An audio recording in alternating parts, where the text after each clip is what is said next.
This video series, we will be covering the complete syllabus of disaster management. So in this video, we will start with definition of disaster. Disaster is a sudden calamitous event bringing great damage, loss, destruction, and devastation to life and property. The damage caused by the disaster is immeasurable and varies with the geographical location, climate, and type of Earth surfaces of vulnerability. This influences the mental, socio-economic, political, and cultural state of the affected area. Generally, disaster has the following effects in the concerned areas. Point 1. It completely disrupts the normal day-to-day life. Point 2. It negatively influences the emergency system. Point 3. Normal needs and processes like food, shelter, health, etc. are affected and deteriorated depending on the intensity and severity of the disaster. It may also be termed as a serious disruption of the functioning of the society, causing widespread human, material, or environmental losses, which exceed the ability of the affected society to cope using its own resources. Disasters are sometimes classified, according to whether they are natural or human-made disasters. Disasters caused by floods, droughts, tidal waves, and earth tremors are generally considered natural disasters. Disasters are caused by the chemical or industrial accidents, environmental pollution, transportation accidents, and political unrest, and classified as human-induced disasters since they are the direct result of human action. More modern and social understanding of the disaster views this distinction as artificial, since most disasters result from the actions of the people and their social and economical structure. This happens by people living in ways that degrade their environment, developing and overpopulating urban centers, or creating continuing social and economic system. Communities and populations settled in areas vulnerable to impact of uncontrolled river or the violent earthquakes of the earth are placed in situation of high vulnerability because of their socio-economic conditions. This is compounded by every aspect of nature being subject to seasonal, annual, and sudden instabilities, and also due to the unpredictability of the timing, frequency, and magnitude of occurrence of the disasters. Thus, a disaster may have the following main features: unpredictability, unfamiliarity, speed, urgency, uncertainty, threat. Thus, in simple terms, we can define disaster as a hazard causing heavy loss to life, property, and livelihood. For example, a cyclone killing 10,000 lives and crop loss of 1 crore can be termed hazard. Are defined as phenomena that pose a threat to people, structure, or economic assets and which may cause a disaster. They could be either man-made or naturally occurring in our environment. The extent of damage depends on the impact, intensity, and characteristics of the phenomenon and how people, environment, and infrastructures are affected by vulnerability. It is defined as the extent to which a community, structure, service, and geographic area is likely to be damaged or disrupted by the impact of particular hazard, on account of their nature, construction, and proximity to hazardous terrain or a disaster. Resilience. Disaster resilience is the capacity to prevent, mitigation, prepare for, respond to, and recover from the impacts of disasters. Building resilience enhances our ability to minimize the effects of future disaster events on our communities, economy, and environments. It also means efficiently and effectively cope with the impacts of future disasters when they do occur. Resilience is a dynamic quality, and is usually developed and strengthened over time. It builds upon rather than replaces existing strengths and arrangements. Building disaster resilience is about improving the capabilities of individuals, families, and communities, as well as that of businesses and governments. Integral to this is strengthening partnerships between communities, the not-for-profit sector, industry, the private sector, and ties of government. For many in the community, an important aspect of this is planning ahead to reduce disaster risk and produce coordinated and effective efforts during disaster events. Betterment. Build back better. In some circumstances, the resilience of resources may be enhanced through a significant improvement or step change in the nature of that resource. This is called betterment. The Natural Disaster Relief and Recovery Arrangements Determination, 2011 describes betterment as the repair or replacement of an asset, usually buildings or roads, to a more disaster resilience standard than its pre-disaster standard, building back better and chances a resource immunity to natural disaster. Consequently, the input of future disaster events on the community is substantially reduced. Betterment should not, however, be limited to infrastructure alone, as it can demonstrated or applied to rebuilding the social and economical factor of the disaster-affected communities.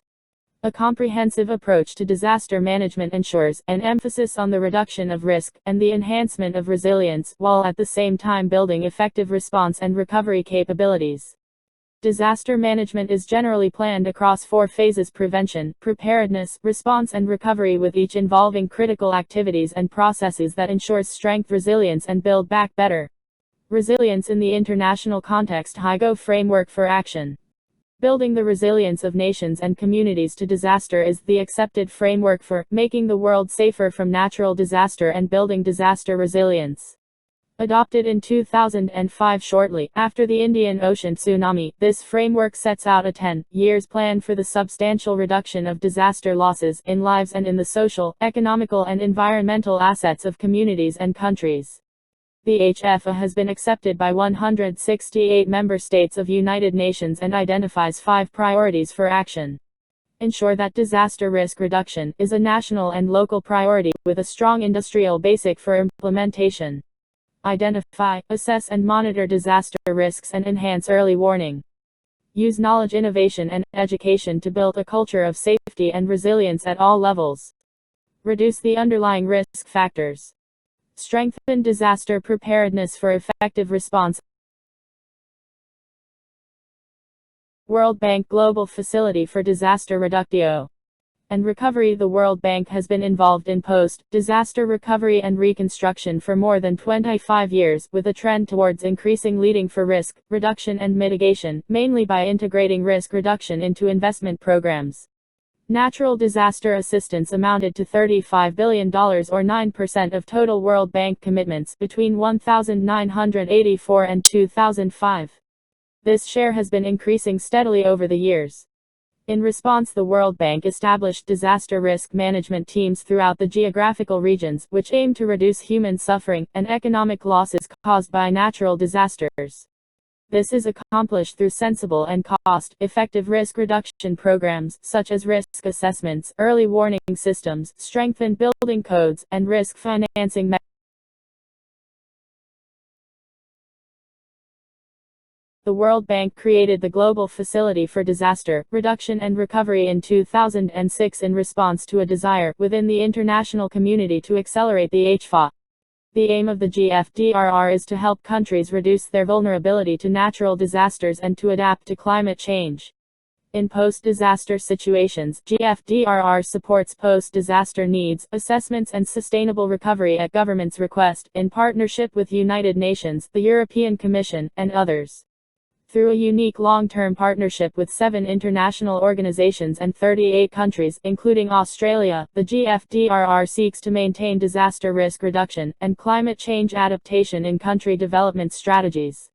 The World Bank recognizes communities and other informal arrangements are typically the first line of defense when a disaster occurs, and that community strength is critical to reduce the impact of these events. The toolkit Building Resilient Communities Risk Management and Response to Natural Disaster through Social Funds and Community-Driven Development Operations was developed by the World Bank to provide guidance on effective ways of managing the operational challenge of community-based disaster risk management. While primarily designed for use by World Bank task teams, the toolkit contains international good practice frameworks and processes for reducing disaster risks and impacts that can be adopted by local governments and communities. Overseas national emergency management agencies throughout the world, governments are committed to capacity building to enhance national and community resilience. Through legislative and constitutional processes, government agencies have been established to focus on the mitigation of disaster impacts and better prepare their communities to respond to and recover from emergency events. Examples can be found across the globe, a selected few follow. The Federal Emergency Management Agency is a part of United States Department of Homeland Security, which aims to ensure that, as a nation, the US community works together to build, sustain, and improve its capability within all phases of the disaster management.